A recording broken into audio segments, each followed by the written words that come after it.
Olá, seja bem-vindo à nossa sétima aula do nosso curso de Alpine.js.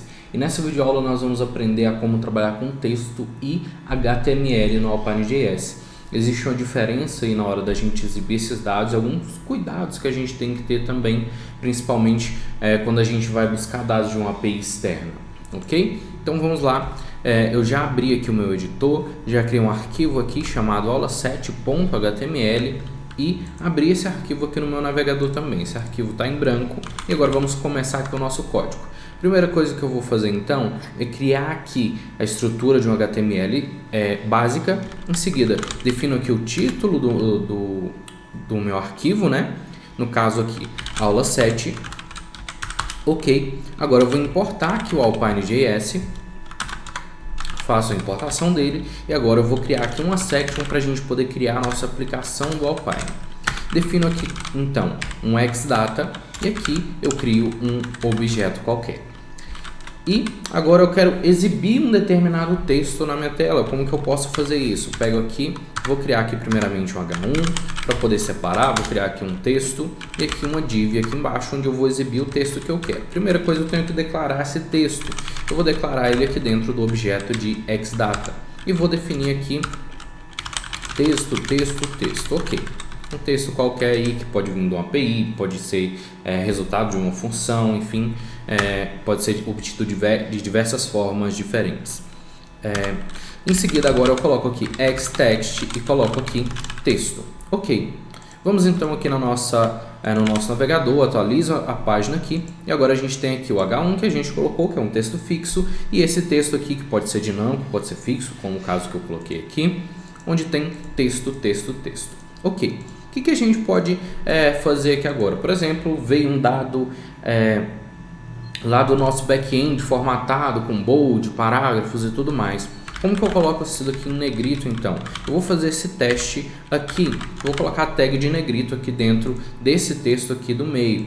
Então, teoricamente era para ele ficar negrito, mas olha o que aconteceu. Ele imprimiu aqui a tag HTML, ele não renderizou isso, ele não colocou esse texto em bold, em negrito, como eu esperava realmente. Então, como que a gente pode fazer isso? Bom, eu vou voltar isso daqui atrás. E agora aqui, eu vou criar mais uma propriedade aqui para a gente poder ter os dois exemplos. Eu vou chamar isso daqui, por exemplo, de post. Ok, e aqui eu vou colocar texto, vou colocar o texto aqui em negrito. Poderia ser qualquer outra tag HTML, até uma tag de uma imagem, enfim, você poderia colocar aqui. No caso aqui, como é um exemplo simples, apenas para você entender o conceito, eu vou colocar aqui apenas um negrito mesmo, para a gente poder ver isso daí funcionando. Ok. Crio aqui um novo H1 e agora eu vou colocar aqui HTML, como que a gente pode exibir esse HTML e renderizar ele na nossa página.